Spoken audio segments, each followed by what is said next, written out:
This is the final word. Australia West Indies daily, day 2 of the Gabba test, second test, and what a day of cricket it was. And I have with me a returning star, Adam White. This is the final word daily for CBUS Super. My name is Bharat Sundaresan, and Adam, as the returning star, you have the honor of giving us the 30-second review of the day. Pressure, not the The honour. pressure is on you. Okay, so the West Indies end up making 311. They batted a lot longer at the start of day 2, but we still thought that Australia would do really well. But they didn't. They lost 4 for 24 just before tea. It was a chaotic half an hour, but somehow, I don't know how, they rescued things thanks to the usual suspects. Usman Khawaja, he got 70. Pat Cummins got 64 not out. And also Alex Carey, a lovely little sort of cameo as well, getting runs really quickly, and all of a sudden they declared about 20 odd behind. The West Indies batted for half an hour, lost 1 wicket right at the end, but they lead by 35 and they're in a pretty good spot. I don't think anyone's done the 30-second summary in a more calmer fashion than you have. Honestly, Adam, right? Because every time I have to do it, I rush through it. I'm going, "Wah, wah, wah, wah, wah, wah, wah," but you completely nailed it, just easy. Pretty good, not too bad. Lovely, What I'm worried about is my hair looking so grey because we're under these lights. It's really late at night here at the Gabba. It's like we're in a cloakroom or something like that. It's not too good, but anyway. Now, I think we're doing a good job. We're doing the best we can. It is a night test, so our spots around the ground and around Brisbane are also limited. It is very dark, and let's not even get into framing us and getting some light over us. Yeah, you're right. I mean, it was one of those crazy pink ball days, right, or pink ball test days where we came here, Adam, this morning. We thought, well, West Indies 8 for 266. They'll maybe get another 20, 30 runs, and then Australia will be in there. Lovely pitch to bat on. And we saw the pitch from close up as well this morning. And both of us felt a lot of runs to be scored on that one, right? And it was supposed to be Steve Smith and Manas Labuschagne booking in alongside Usman Khawaja. But it wasn't quite to be. No, it wasn't. And I think the biggest surprise for me was that the chaos happened actually during the daylight hours for the Australians. So 4 for 24 happening sort of, close to 4 o'clock in the afternoon. Kemar Roach, the old man of the West Indian team, taking 3 of the first 4. But it was the way the dismissals fell that was so chaotic. We saw a situation where Steve Smith, opening the batting, looked all over the place in his very short stay at the crease. He was only there 6 balls, but a lot happened in those 6 balls. He was out LBW. Manas Labuschagne comes out, plays at a ball that he shouldn't, gets caught spectacularly by Kevin Sinclair, your man. And then Cameron Green, he again looked pretty good, then just hit a ball straight to short mid-off or sort of a cover sort of field where the captain took the wicket. And then Travis Head, flicking one down leg side, gets caught. And that often happens when things are going against you, and the West Indies had the momentum. They were able to recover Australia, but at the end of the day, they are still behind in the game. Yeah. And there's a fair bit of rain around over the next 3 days. We don't know whether it will fall or not because it's so tropical up here. But they are in a bit of trouble. Hey, you have been keeping a keen eye on the weather forecast, Adam, and I'm bit sure obsessed by you are, and we will come to that towards the end of the show. But yeah, you're right. I mean, so the West Indies start 8 for 266, and we really did think basically everything we thought would happen didn't happen. Yeah, it was that's that kind right. of day. Best not to make predictions. We did, and we faltered. 8 for 266. Kemar Roach and Kevin Sinclair looked at complete ease, to be honest. Australia tried everything at them. They still had a newish second ball, newish second new ball. You know what I mean? And Kevin Sinclair looked so organized. I don't know what Craig Brathwaite was talking about before the test when he said, "No, we've not brought him in for the extra batting he provides. Moti is all right." Like, I would feel very, very hard done by if I was Kevin Sinclair and my batting was compared to Gudakesh Moti, based on what we saw in Adelaide. But he looked organized. It's not that he played any crazy shots. He just milked the ball around, and so did Kemar Roach. And they batted for nearly an hour.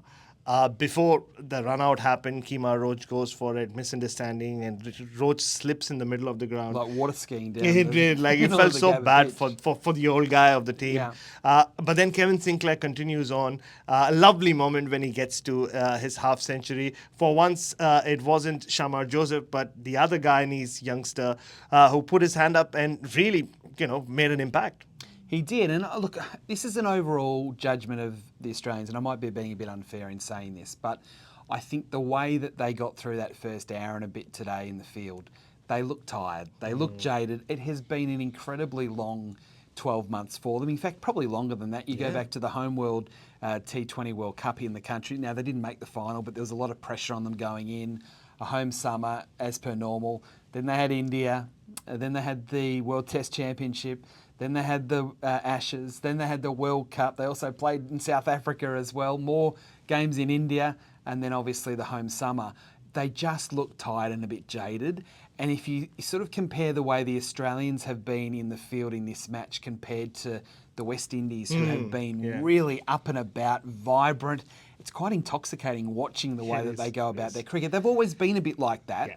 But it was a comment that Kemar Roach made, sort of reinforcing after play today about the fact that this West Indian team actually want to be here and they want to be playing Test cricket. So this isn't a situation where it's their best team necessarily, their best players, but I think it's their best Test team because all of them, I reckon they've got a bit of a point to prove. They're coming out here playing the best to say, you know what, we deserve to be on this stage, and I reckon they're playing as accordingly, not just here in Brisbane, but also in Adelaide. And they're enjoying every moment They of it, are. right? Like the smiles on the field. We saw Shamar Joseph. We spoke a lot about him in Adelaide. But Kevin Sinclair, his reaction after he takes that great catch diving to his right of Manas Labuschagne. And you're so right. I mean, and I remember speaking to Craig Brathwaite about this before the warm-up game. I said the whole focus, and generally is with the West Indies team, is always about who didn't make the trip. Yes. Whereas I think we should be focusing more about who is here. And like you said, the guys who are here want to be here, whether they get to play 6 tests in a year or 4 tests or 2 or whatever it is.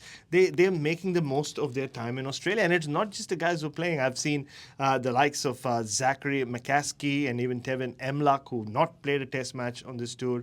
The reserves enjoying themselves even when they are bringing a drink out. They're just soaking in this atmosphere. And how good was the atmosphere here? It Nearly was. 27,000 people on a holiday and, causing a lot of havoc in some sections of the ground, but such a great atmosphere, and I'm glad that the cricket lived up to it. Because what happens in this situation is that the West Indian team is that, okay, a couple of the stars might not be here, but rather than them be here and be bemoaning the fact, oh, we should be getting paid more, or, it's a lot of work to, be here 5 days when I could be off playing some tournament and, bowling 4 overs or smacking 50 and then watching everyone else bat.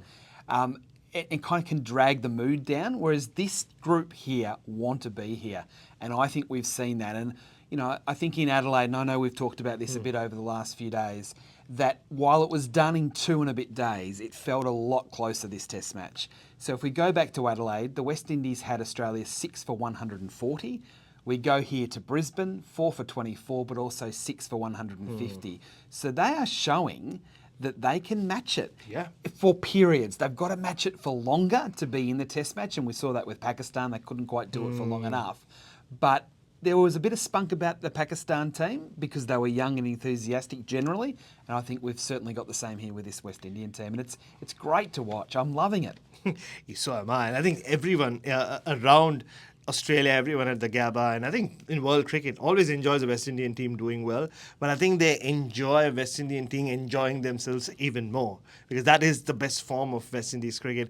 And just speaking of the scores and significant moments during that Australian innings you spoke about, well, they faced 5 overs before the tea break, or the first break, let's just call it tea, whatever you want to call it. The 40-minute break. The 40-minute break, the long one. The long adjournment. The long recess, as we used to have in our school and back in India. 5 overs, 4 for 24. Steve Smith opening the batting. He's walking right across his stumps, and you and I were on air together at that point. He just looked like he was going to get into trouble. He played a beautiful on drive, and then he just misses a straight delivery from Kemar Roach, but he's gone so far across that he's trapped on the pad. Umpire Nitin Menon, for some reason, maybe because he was moving so far outside his career, outside or across his stumps, does not give it out DRS, and they started celebrating as soon as they go for the DRS. Then the catch by Kevin Sinclair of Manas, and then the 2 wickets you described, Travis said. So Australia go into this break under extreme pressure. They come back, Mitchell Marsh is the first one to start playing some shots. And then 5 for 54. So we saw West Indies were 5 for 64 yesterday. And then what about that knock from Alex Carey? I mean, there are so many heroes and kind of people who kind of had a bad day today. But Alex Carey probably played one of his, if not his best test innings of all time.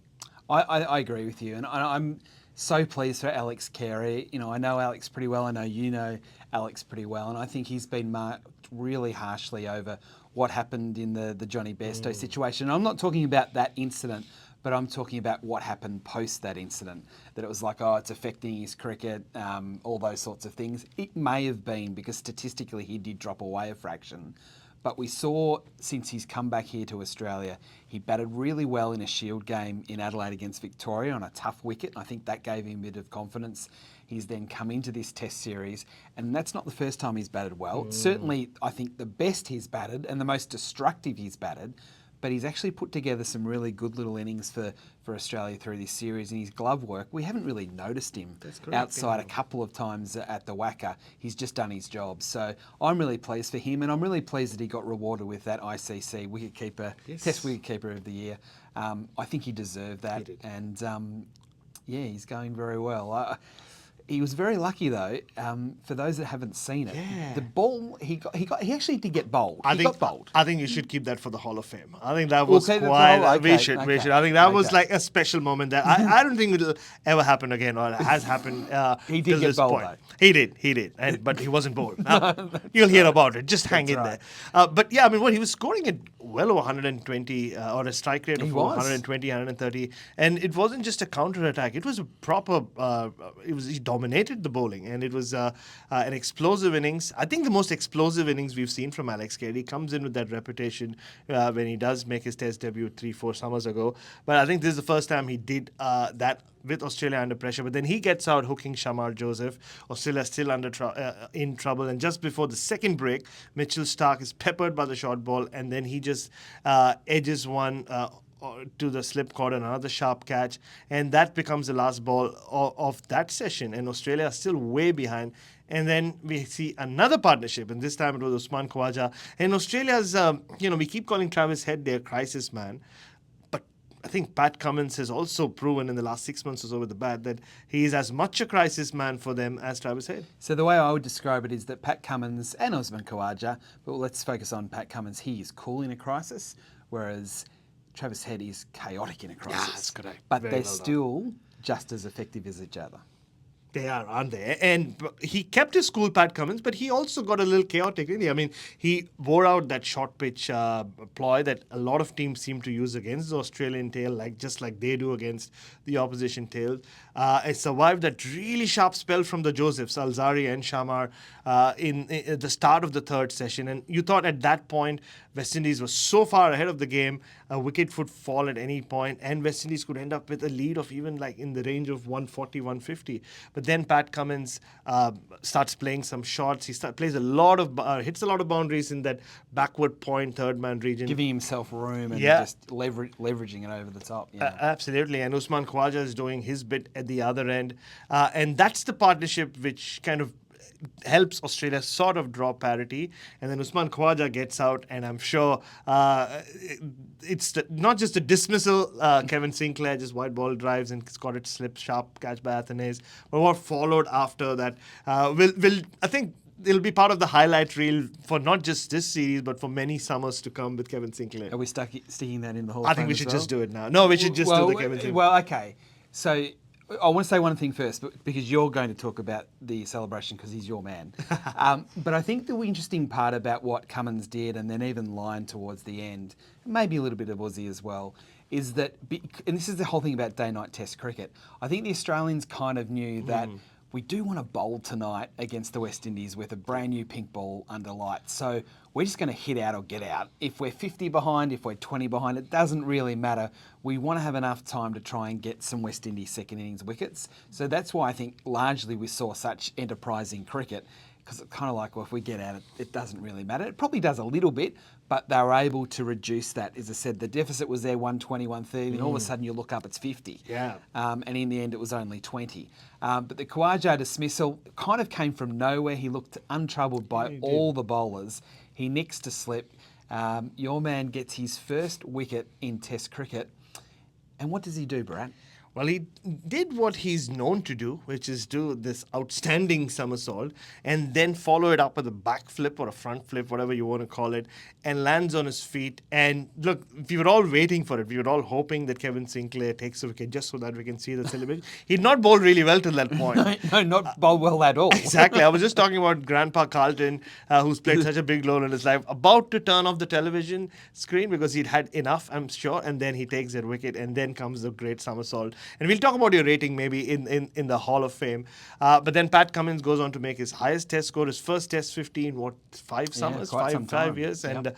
and plays some beautiful shots, and that massive six of Kemar Roach over long off, wide long off. By that time, he's also, I think, in his mind decided, okay, Nathan Lyon at the other end is just throwing his bat around. The moment a wicket falls, we will declare, and they've declared 22 runs behind. And I thought the West Indies looked pretty untroubled in that little period before Tej Narayan Chanderpaul gets out of what became the last ball of the day. Yeah, they were doing so well, weren't they? They were just trying to survive. And really, there weren't too many anxious moments. And Mitchell Starc was bowling really fast, and Hazelwood was getting that normal sort of trampoline bounce with a brand new ball. But they did so well until the last over. Hazelwood bowling, I think it was the third last ball of what was meant to be the scheduled close. An edge behind, well, we think an edge behind. The umpire gave it not out. It went to review. There was nothing on hot spot, but there was just a little sound wave, enough for the umpire to give it out. Unless we speak to Chanderpaul himself, we don't really know whether that was an edge or not. Sometimes it annoys me a little bit because sometimes, okay, there's a sound wave, but that could be the bat moving around with the grip on the handle of the bat. It could be anything in that situation. I thought he was a bit unlucky, and maybe benefit of the doubt to Chanderpaul. Yeah, it wasn't a big spike. It wasn't. Like, No, it wasn't. Hazelwood was very confident, and Pat Cummins was convinced into taking the review. There was a dropped catch. Steve Smith has taken 3 beautiful catches in the first innings. A low near his toes, just in front of his body, but it went at a nice. So that was for Brathwaite, wasn't it? It was a Brathwaite. I really hope that Craig Brathwaite gets some runs in this innings because, we've talked a lot about how he's talked a big game about, I want to take it up to the Australians. My team is going to challenge the best team in the world. He said all the right things. We know how experienced he is. We know how he's so much better than everybody else in the West Indian team when it comes to runs scored in Test cricket. I really hope he can finish this mini tour with a contribution at least tomorrow. Yeah, he wouldn't get a better opportunity in doing that. West Indies are how many ahead? 35? 35 ahead. They have 9 wickets in hand. And, well, they'll have to see what remains of this new ball. We've seen that the ball goes a little soft after 13, 14 overs. And then on a 37-degree day, if the weather stays clear, maybe they can make a day of it and really take this lead to a position where they can put pressure on Australia. We'll see. But for now, we'll go on to our Hall of Fame. Hall of Fame is brought to you by CBUS Super. CBUS Super, why do you have been serving people around Australia post-retirement and pre-retirement with their Super for 4 decades, over 40 years.